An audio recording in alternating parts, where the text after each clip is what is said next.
ఇప్పుడు తెలుగుదేశం పార్టీ కండువా కప్పుని మన ముందుకు వచ్చినటువంటి ప్రస్తుత మాజీ మంత్రి కింద లెక్కే దొమ్మలూరు జయరాం గారిని 2 నిమిషాలు మాట్లాడాల్సిందిగా కోరుతా ఉన్నా.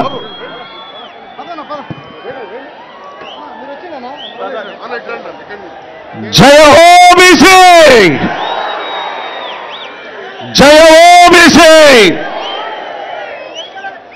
ఈరోజు వేదిక మీద ఉన్న పెద్దలు, జాతీయ అధ్యక్షులు నారా చంద్రబాబు నాయుడు అన్న గారికి, జనసేన అధ్యక్షులు పవన్ గారికి,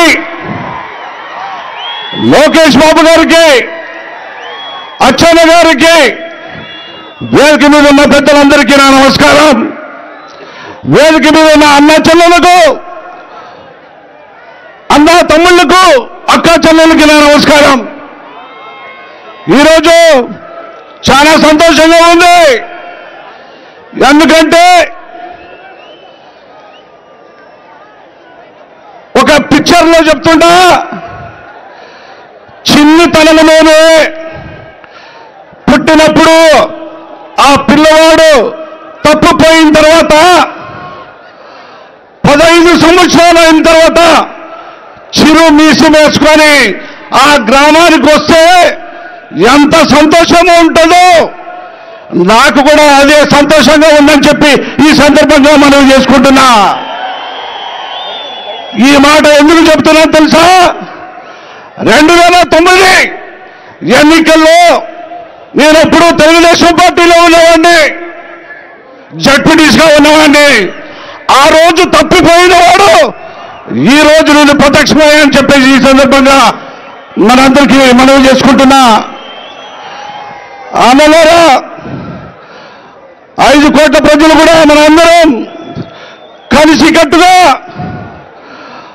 మన గ్రామాన్ని అభివృద్ధి చేసుకునే దానికి, గ్రామం బాగుంటేనే దేశం బాగుంటుందనే నినాదంతో తీసుకురావాలంటే మన ముఖ్యమంత్రి నారా చంద్రబాబు నాయుడు గారు అయితేనే ఈ గ్రామ అభివృద్ధికి తోడ్పడుతుందని చెప్పి ఈ సందర్భంగా మనవి చేసుకుంటున్నా.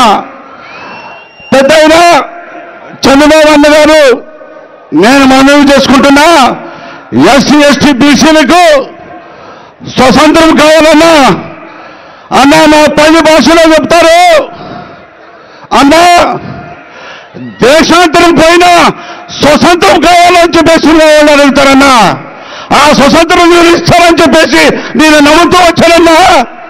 ఈ మాట ఎందుకు చెప్తున్నానంటే, జిల్లాలో ఎస్సీ సోదరులు, ముస్లిం సోదరులు, బీసీ సోదరులు ఎంతమంది ఉన్న ఎమ్మెల్యేలకు వాళ్ళకి మద్దతుగా ఒక ఆమెని ఇన్ఛార్జ్ ఇచ్చి వాళ్ళకి పెత్తనం నడిస్తే వాళ్ళకి స్వతంత్రం ఎక్కడ ఉంటుందని చెప్పేసి ఈ సందర్భంగా నేను మీకు తెలుపుతున్నా.